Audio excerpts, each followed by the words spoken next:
Hello everyone and welcome to Kobosko Talks, a very special format when I have a great pleasure to meet my esteemed colleagues from the European Parliament, the key personalities of the current European politics, to discuss the current issues of Europe and the key challenges ahead.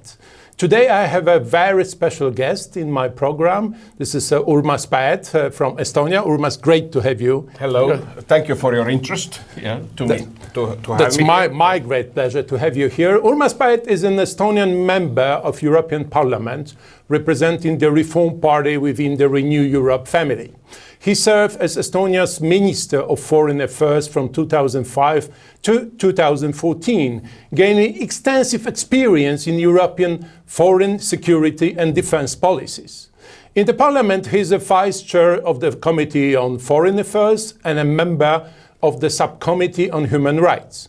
His work focuses on strengthening the EU's global role, supporting democratic development in the Eastern Partnership countries, and advancing cybersecurity cooperation across Europe.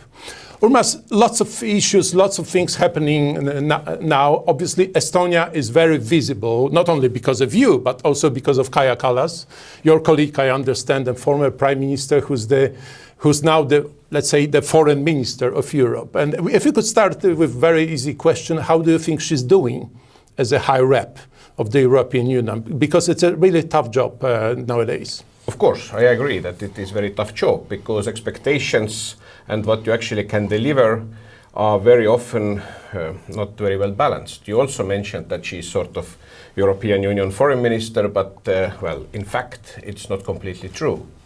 Because yes, we have common European Union foreign and security policy and also high representative, but he or she can actually do only what all 27 member states are agreeing. So that our foreign policy works on consensus base, which means that especially in critical issues, it is not a very easy task to reach this consensus. And at the moment for the EU, there are of course two big issues where it's important to be active, to get consensus, but it's not doable all the time, as we know. One is of course Russian aggression against Ukraine and also Russian hybrid war against Europe. Unfortunately, we see very frequently when Hungary or Slovakia are against the will of the rest of the countries. But here I think that High Representative Kaja Kallas is doing very well and clear. And another issue, of course, is Middle East and Israeli-Palestinian conflict, Gaza. And this is, of course, in this sense, much more difficult task, that there is also no unity among EU member states. Also traditionally, in Middle East issues, European Union countries were divided not into two, but into three. Exactly. Countries who are more supporting Israel, countries more supporting Palestine, and then the third group who abstained usually. And also today, when we see that some countries recognized Palestine as an independent country, some didn't, some are hesitating. And under these circumstances, of course, also High Representative is rather in very difficult position when you get criticism from all sides. So that yes, I guess the post or the office of High Representative in this sense is very complicated, that the expectations are much higher than he actually can deliver.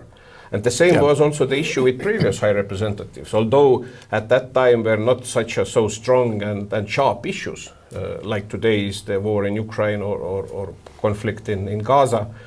But still, also, all these people got permanent criticism because everybody expected that now we have High Representative, she or he decides and does, but the reality is that you should always be in contact with all 27 countries to build consensus, and only then you can actually deliver.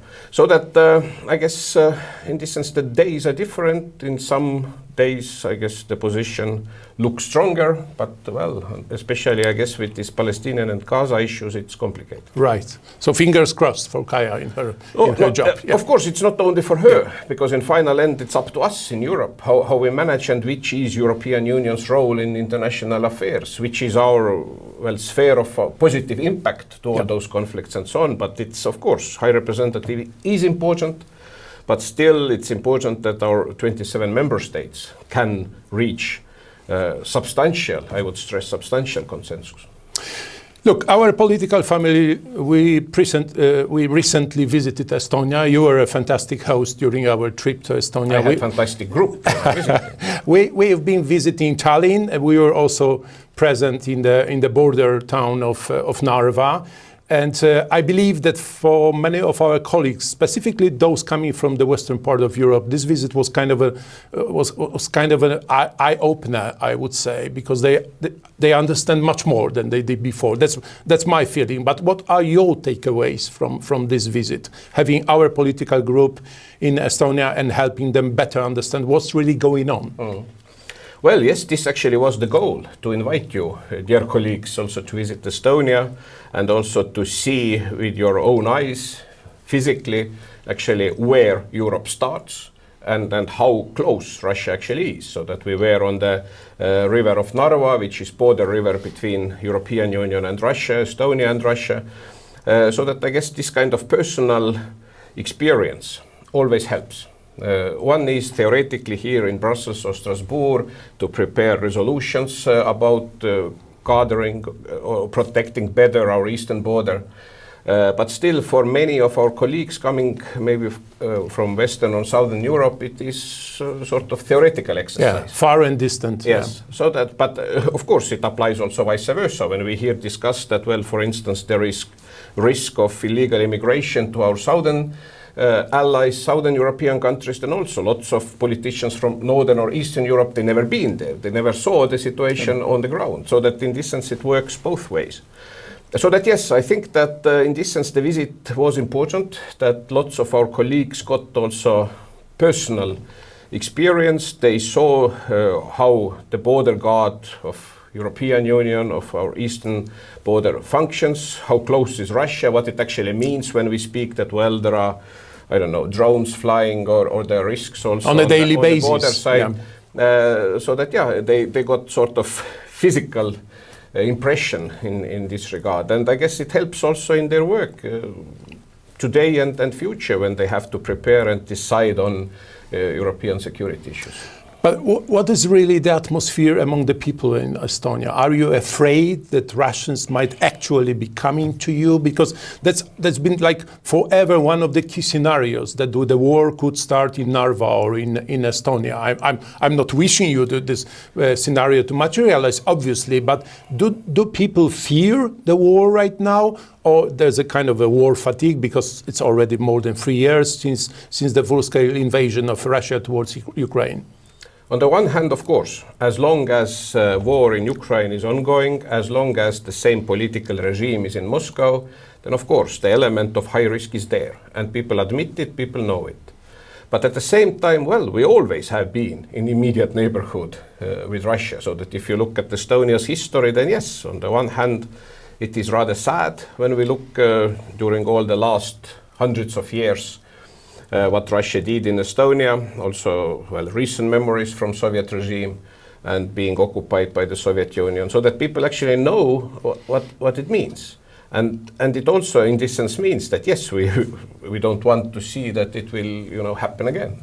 Of course, there is sort of sense of not being sure what may happen. At the same time, when we look at the real situation, that actually for Russia, the target is, in this sense, not Estonia or Latvia or Poland, no. At the moment, the target is Ukraine, also maybe Moldova, because they know very well that these countries are not members of NATO or EU. To have direct military conflict with NATO country or European Union country means completely different situation. And in Moscow, they, I guess, know it very well. And also, if you look at the different elements of hybrid war, last week here in the capital of the European Union and NATO in Brussels City, airport was closed 2 nights because of drones flying around, because I would say Russian drones flying around. So that I guess that today it is also obvious that the so-called risk zone are not only the countries bordering Russia, but if they want, they showed us clearly they actually can act everywhere. We had also the Munich airport closed because of drones. We had the French catching ship from Russian Shadow Fleet carrying, drones. We had Copenhagen, and now recently, yes, as Mark, we also even had the capital of EU and NATO, Brussels, which was not able, well, to protect its infrastructure. So that I guess this is also a clear message to everybody, that if Russia is not stopped, if the influence towards Moscow is not adequate or not enough, then we all in Western Hemisphere, in Europe, for instance, are in the risk zone. So then comes the very logic question: if we are we doing enough to deter Russia nowadays, and what the European Union should do or could do to offer more sanctions, or other using different tools, so sanctions against Russia, or other tools to support us, our defense industry, what are your views here? Well, if you ask if Europe has done enough, then my short answer is no, of course not.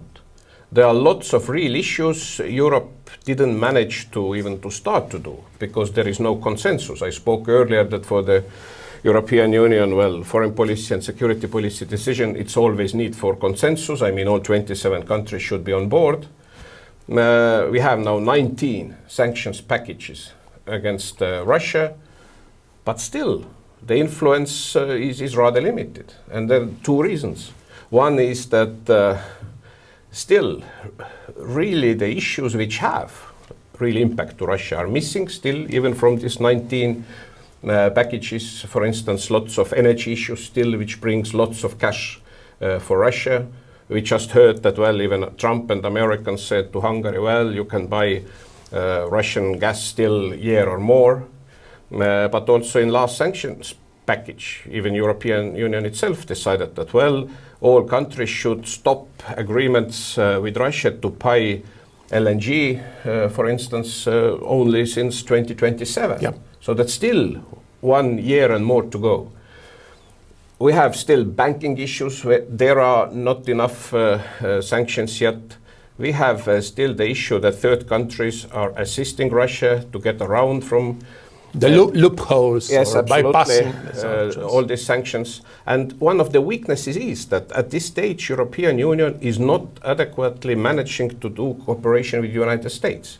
Because if I would see in ideal world that there will be joint sanctions of the European Union and United States against also those countries and companies who assist Russia today, then only we would see real impact. Because if we look at to the past, then for instance, so-called second round sanctions against the countries or companies who assist the country who is under sanctions actually worked very well vis-a-vis Iran, for instance. US sanctions against those who assisted the regime worked very well. North Korea, the same example.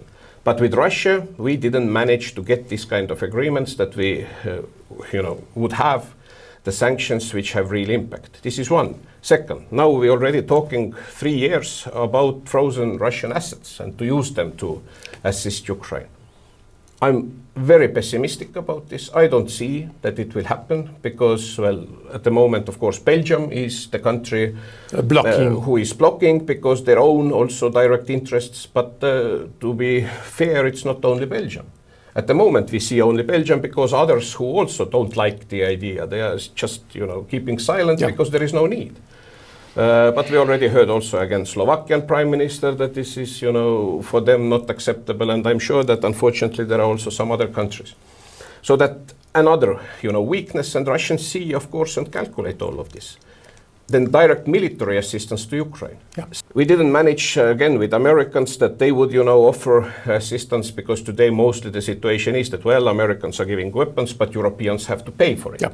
So that there is no, would say, pure American military assistance. Even they, as we all know, didn't allow again to use tomahawks in Ukraine and so on. So that all in all, we are not doing enough. Of course, we have to keep struggle. We have to try to find all those agreements. But at the moment, well, there is unfortunately too long just waste of time. Also, political process. Even we didn't manage to reach consensus in the EU to start enlargement talks with Ukraine. It's already a year or more when the political decision was made that, well, Ukraine is candidate country. But the real process didn't start because, again, there is no consensus.